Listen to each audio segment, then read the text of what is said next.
Nakapay tulad sa tunog ko eh. Bumibutas dito. Sige na, start na tayo. Yung gusto mong sumali sa devotion, welcome.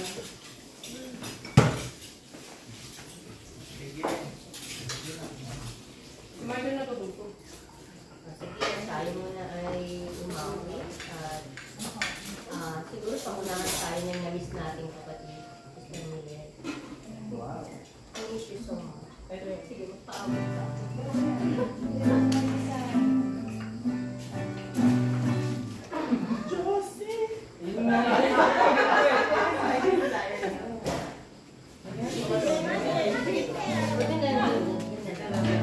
It's devotion.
1, tama din. Verse 4. What is man that thou wast mindful of him? The son of man that thou hast visited. Tagalog, ano ang tao upang iyong alalahanin siya? At ang anak ng tao upang iyong kagabi, sino naka-experience ng magandang ating bumpy road? Yung mga nakaka-relate. Ano na yung, especially yung mga rough road, rocky road, tapos mga blind corner. Ako. Walang ata, magdamag ata, halos sinabot kami ng alas 2 na siguro. Mga pinag-uusapan experience dito sa daanan natin. Especially siguro sila Michael, dumaan sila ng gabi. Sorry nyo. Kami yung pinag-uusapan namin. Sabi ko nga dun ito si Peroni, sigurado.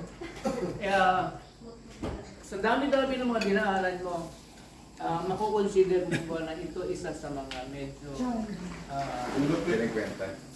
medyo ano tawag niya? Challenging ba? Challenging. Sabi ko nga doon sa dinadaanan namin ng kahapon, maganda naman yung daan. Ang kaso, bawal kang lumingon. Focus ka talaga. Pag lumingon kang gano'n, andyan na yung tutumbukin mo, tapos hindi mo alam yung nasa gilid mo. Nasa gilid mo. Pag ikot mong gano'n, mabubulaga ka na lang ng mga kasalubong. So dito, bawal kausapin. Bawal na. Siguro yung iba talagang kausapin man, pero wala doon yung discipline eh.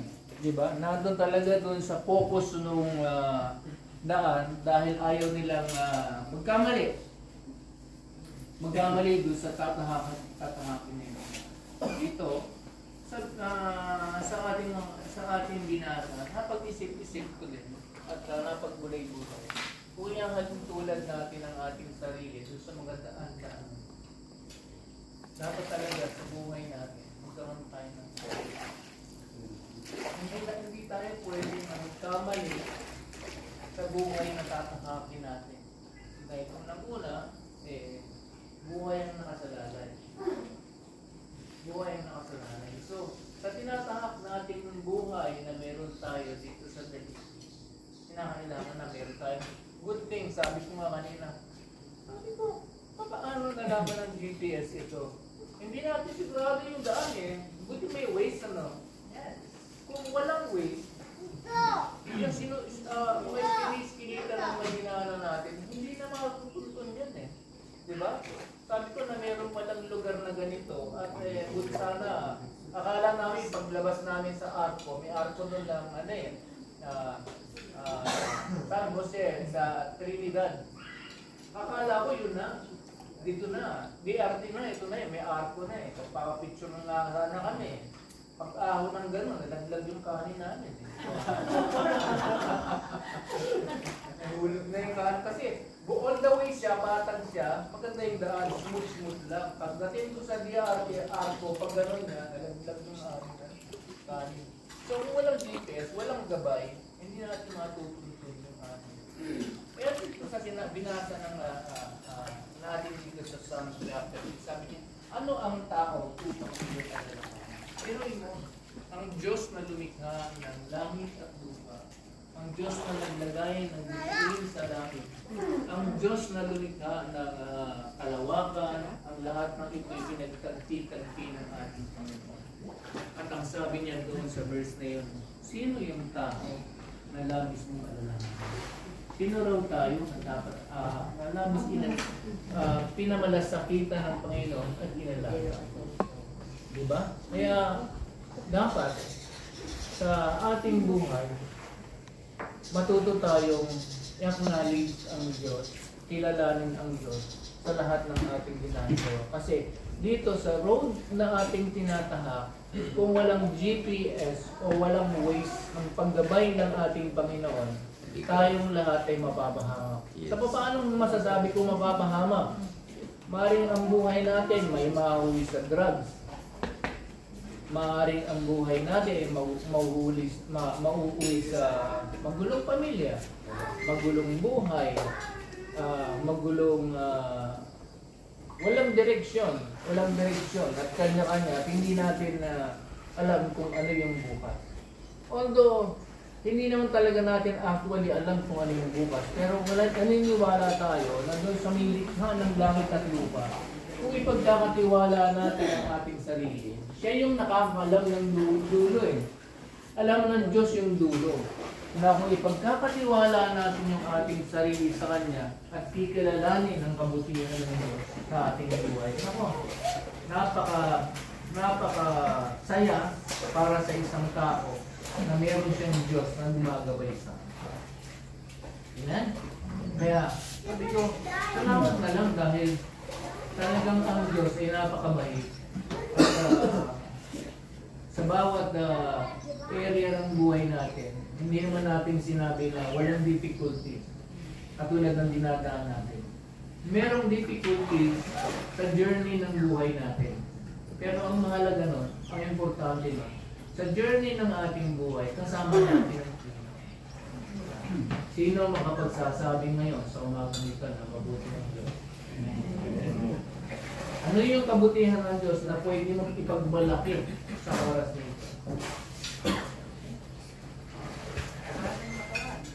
Okay, si Milet, si Lisa, kalakasan ng katawan.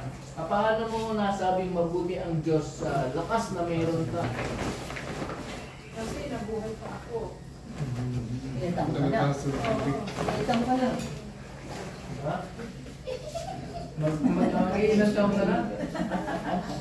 Pangalawang buhay na. Diba? Ayaw.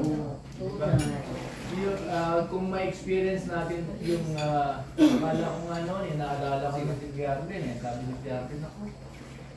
Dahil ang life release noon in na 60-40 na lang. 60? 70% na wala. Oo. 30%. Sino pa yung bunso? Parang mahuuna pa. Sabi ko mabuti ang Diyos natin. Mayroon pa rin siyang plano sa buhay. Diba? Mabuti mo yung kunwari sa Actually, nung nandun ako sa Kuwait, ito yung bilang testimony na nakita ko.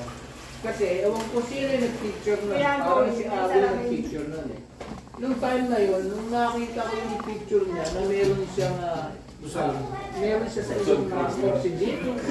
May tubo siya sa ilong, may tubo siya sa dalawang sa kamay, at meron pa sa paa. Nakita ko yun, nung nakita ko yung picture na yun, talagang hindi ko maintindihan ang sarili ko. Umiiyak ako doon sa tabi ng kama ko. Tapos nasa ICU siya noon. Tapos nakita ko yung condition niya. Pero alam niyo, ito ang maganda rito. Although nakita ko yung madilim na sitwasyon na yun, nakita ko yung kung papaano, yung nakita ko yung sitwasyon niya, nakita ko yung condition niya. Doon sa baba ng bed, merong ano doon may number doon sa bed. Bed number. Tapos, ang usapan nun 70-30, 70% na mawala na, 30% na mabuhay. Sabi ko, baba naman. So, nagsasabi na lahat, sa mga magulang namin, nakita ko doon sa bed frame, meron siyang number. Dinala ako ng Panginoon doon sa isang scripture. Yung scripture na nagsasabi na this sick bed will not live unto death. Nung nabasa ko yun, this sick bed will not live unto death. Nagkaroon ako ng nagkaroon ako ng encouragement. Nagkaroon ako ng lakas, nagkaroon ako ng panibagong pananampalataya, nagkaroon ako ng panibagong pananaw na naisip ko sa sarili ko. Hindi siya mamatay. Sinend ko sa kanila yung scripture na yun noon. At sinabi ko, ito yung sinabi ng Panginoon, binigyan ng assurance ng Panginoon, at sinasabi ko na ang Diyos na ating kinikilala. Sa kabila ng ating mga pagkukulang, sa kabila ng ating karumihan, sa kabila ng ating mga kasalanan, napakabait pa rin ng ating Panginoon. Sino tayo na dapat alalahanin ng ating Panginoon? Sino tayo upang bigyan ng pansin ng Panginoon? Subalit ang Diyos ay mabuti. At hanggang sa ngayon, nakita natin si Dalisa ay malakas pa at naumusan na niya si Miller sa gala.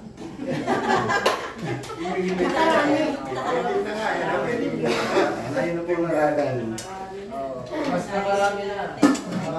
Kada send ng dati, send ng picture sa akin, nasa hospital, naglalakad niya, kada send sa akin, nasa Bohol, nasa Bicol, nasa Pangasinan, nasa Surigao, yung ate niya, nandun sa Walmart lang eh. Walmart lang ate niya eh. Diba? Oh. Pero, ang gusto ko i-emphasize, mabuti ang Diyos. Kaya sa oras na ito, yun din ang gusto ko sabihin sa inyo na alalahanin natin ang Diyos habang tayo may lakas pa. Alalahanin natin yung bumpy road na meron tayo, pero tinulungan tayo ng Diyos. Alalahanin natin yung madilim na tinatahak natin, pero iniingatan tayo ng Diyos. Diba? Yun ay napakagandang alalahanin at pasalamatan.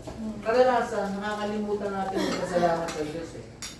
Kadalasan, hindi natin na-acknowledge sa ating Panginoon. Pero, dapat, lahat ng area ng ating buhay, busy man tayo o hindi, matuto tayo magpasalamat sa Diyos. Dahil siya yung nagmahal sa atin ng labis, hindi man natin na-acknowledge sa Panginoon. But God is faithful at mabuti ang Diyos, patuloy tayo minamahal. Sino pa ang gusto mong pasalamat sa Diyos? Kaya masasabi niya sa sarili niya na ang Diyos ay mabuti. Kasi buhay pa totoo 16 years. Ayan. Hindi kasama ang pamilya.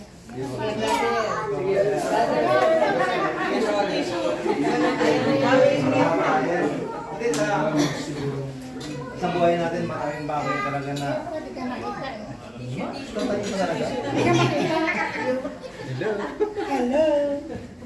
Hello. sa buhay natin talagang maraming bagay na ikatututo natin.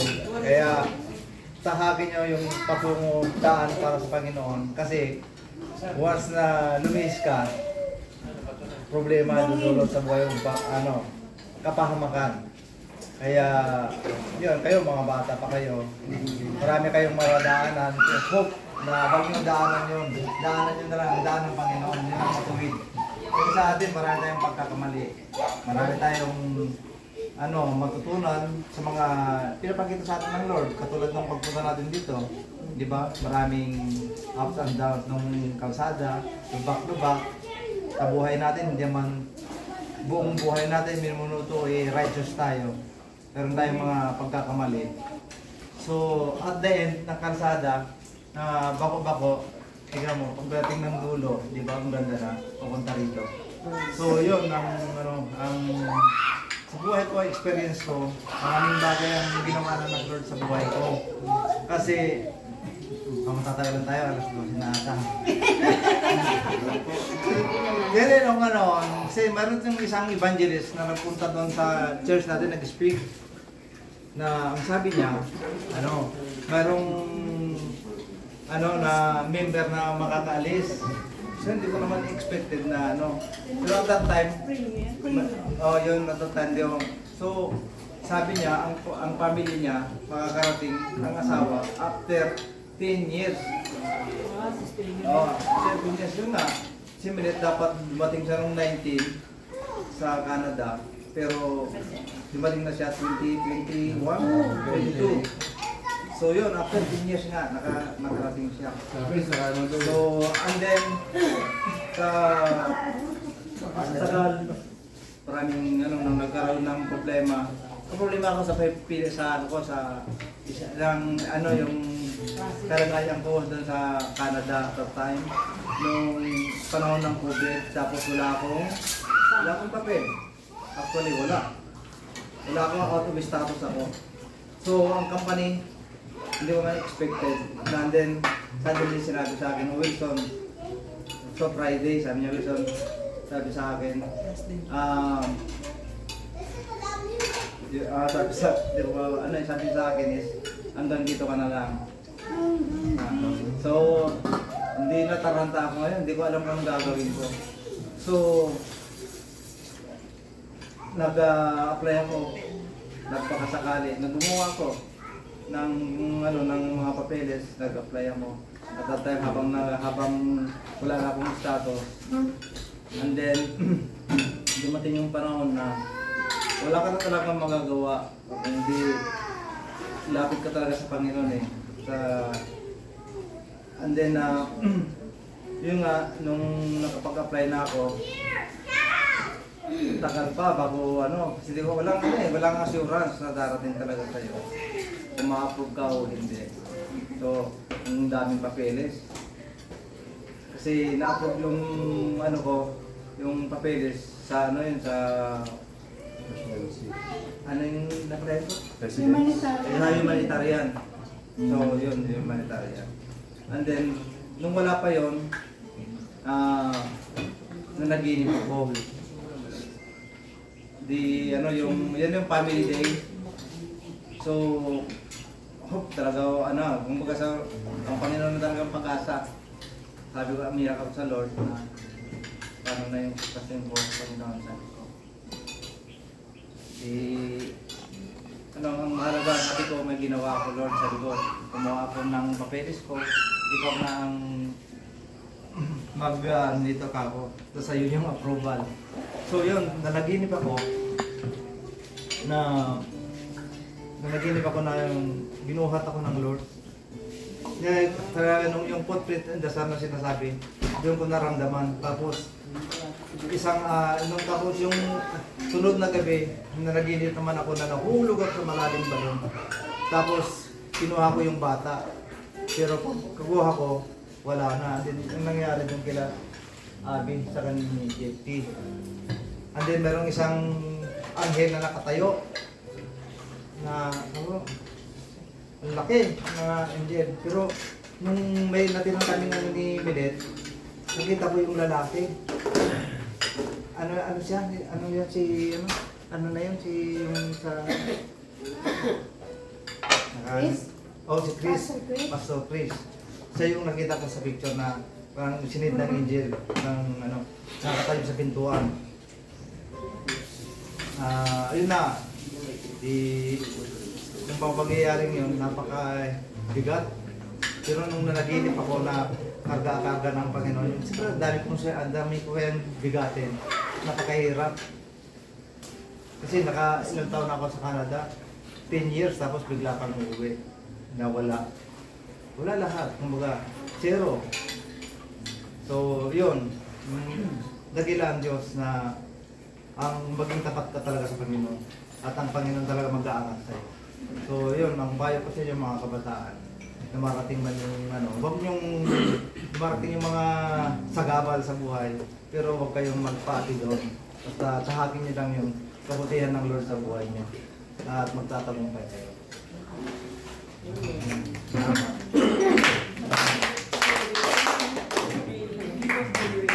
Sabi ng pastor, pag nakarating ka daw sa Canada, na hindi ka nahirapan, ang tawag sa'yo gifted child.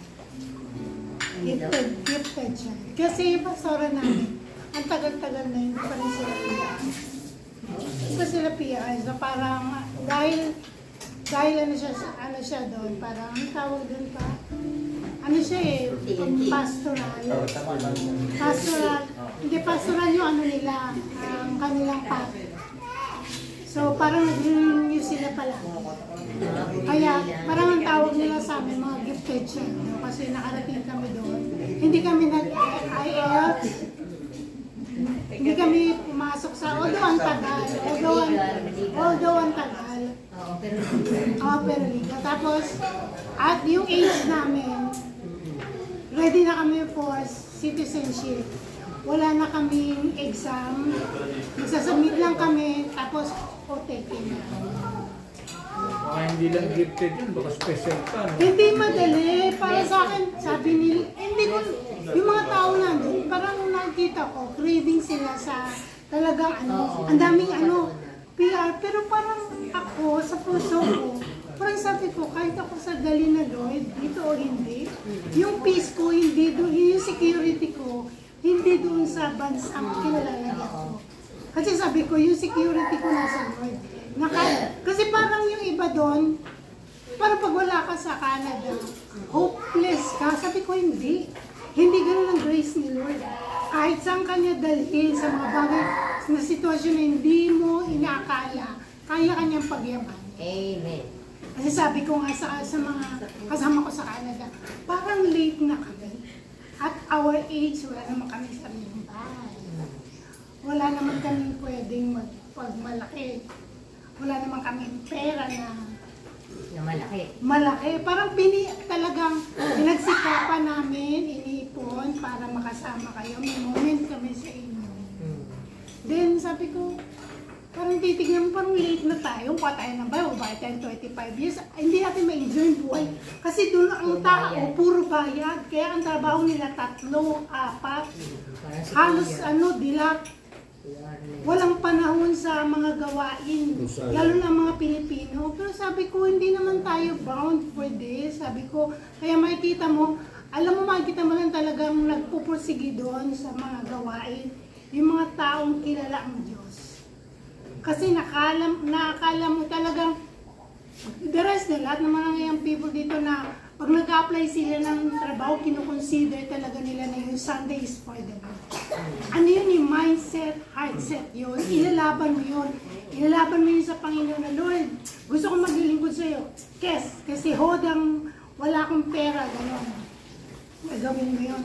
Kaya ako, nagdi-desire ako na, sabi niya, huwag ka na magtrabaho. Pagdating sabi niya, pero pagdating ko doon, trabaho naman ako, ang bigat pa, ang hirap. Hindi madali. At actually, sa age ko, nagtataka yung mga kasama ko. Kasi ako yung pinakamatanda sa KFC. Ate, may maintenance ka ba? Wala. Yung kasama ko doon, tatlong maintenance. Pero sabi ko, okay, maintenance. Pero sabi ko nga, yung nakikita ko sa mga Pilipinong nandun sa Canada, kahit na mga Christian, parang ang security nila nandun sa place. Pero ako hindi dyan ang security ko. Ang security ko nasa kamay ng Panginoon, in the Philippines o Canada niya ako dadalhin, kaya niya akong pagpalaan. And if ever na dumating ang panahon, kasi laging dami nitatanong, saan ka ba? Mag-ano ka ba? Citizen ka? Hindi ko pa alam. Pero inaano ko yung kanta ng Sidewalk Prophet na help me find it. Give me peace for a moment. Sabi ko sa Lord, kung nandun ako ngayon, kasi in fairness naman sa hirap niya, no? Gusto kong i-embrace, gusto kong maranasan. Yung bang paghihirap niya for how many years, tapos babaliwalain ko lang. Kaya sabi ko sa Lord, kung naroon ako, Panginoon, sa kalooban mo, give me peace for a moment. I-embrace ko yun. Kung may pinagagawa ka sa akin dito, then gagawin ko yun. At the time na dumating na babalik mo ako dito, sabi ko, kausapin mo din yung asawa ko. Sabi ko, kung talagang alawang mo na babalik ako, kausapin mo siya, Lord. Kasi ako, anytime saan mo ako dadalhin. And sabi ko nga, pinagmamalaki ko, itong pause na boses ko, sabi nga ni Kuya Ronnie, yung boses mo para kang nanay mo. Yung pause kong boses na ito, na ganito, sa grace ni Lord. Karangalan kung pag-awitan ng Panginoon and yung mga patotoo ng mga hindi lang ng, actually ang nakaka-appreciate yung mga puti yung mga puti pag after mo talaga sabi niya, you feel the presence of the Lord, napakagaan mo magpa-awit, ang bilis mo sabihan kahit yung mga kasamaan ko, sabi ko hindi yun, it's not me, sabi ko grace ni Lord yun kung bakit ako nandito. Kaya ang lahat ng papuri para sa Panginoon. Kaya sinasabi ko lahat sa inyo na ipinagmamalaki ko kayo, Di nyo ba alam na yung mga patotoo nyo nakarating na ng Canada? Yung mga patotoo na pinag-uusapan natin, lagi pinagkukwentuhan natin, nakarating yan doon. Yung buhay nyo nakarating yan doon. Kasi pinagmamalaki ko ang Panginoon at kayo sa buhay ko.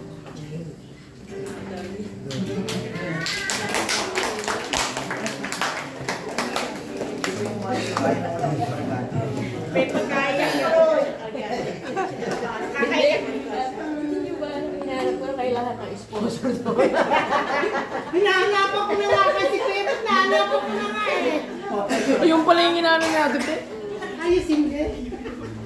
Sinabi yung lalaki, put pizza para daw mo kay Pepo. So magkakaiba man tayo ng mga paniniwala. Pero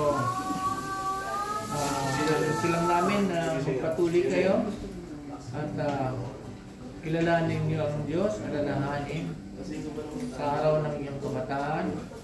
May darating din kayo sa time na marirealize niyo lahat at the end na ang buhay pala ay ang Diyos ang may bigay. Pag nawa tayo abutan ng ating Panginoon na wala tayong relasyon sa Kanya. Hindi tayo marunong kumilala, hindi tayo marunong magpasalamat, at hindi natin naaalala ang Diyos sa buhay natin. Dahil siya yung Diyos na nagmahal sa atin kahit hindi natin pinapansin. Siya yung Diyos na nag-iingat sa atin kahit hindi tayo marunong magpasalamat. Hindi man humihingi ng kapalit ng Panginoon, pero dapat meron tayong pusa na matutong magpasalamat lagi sa Diyos dahil ang Diyos na ating naglilingkuran ay tunay na napakabait. Amen? Salamat po sa inyong time at panigla sa managalan. Sige. Pray na tayo. Pray tayo.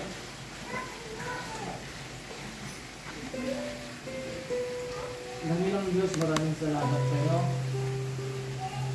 Diyos na aming pinikilala, Panginoon. Diyos na aming pinipiling ko ng Panginoon. At pinagkakatiwalaan ng aming Diyos. Ikaw ang may hawak, Panginoon, ang aming pinabulmasan. Sa bawat isa naririto na nagre-represent ng kanilang family, Panginoon. Maraming kasama, Panginoon. Patuloy mo siya ng atas. Kami po, Panginoon, ay gawin mo laging ligtas. Bigyan mo ng direksyon ang aming buhay, Panginoon. Bigyan mo kami, Panginoon, pagkakataon na kalumang sitwasyon ng aming buhay. Makilala ka namin sa mas malalim na paraan. At personal, nakaparaan at Panginoon. Ipahayag mo ang iyong sarili, Panginoon, at tulungan mo kami na kilalanin ka namin, Panginoon. Salamat po, Panginoon. Kabutihan niyo sa akin. Kilala po namin ang lahat ng ito. Ang sinako namin, ang walang ng Diyos, salamat po, Ama. Ito po, aming samot dalangin ang ipasasalamat. Sa ngalan po ng iyong anak na siya. Ilagin po sa akin.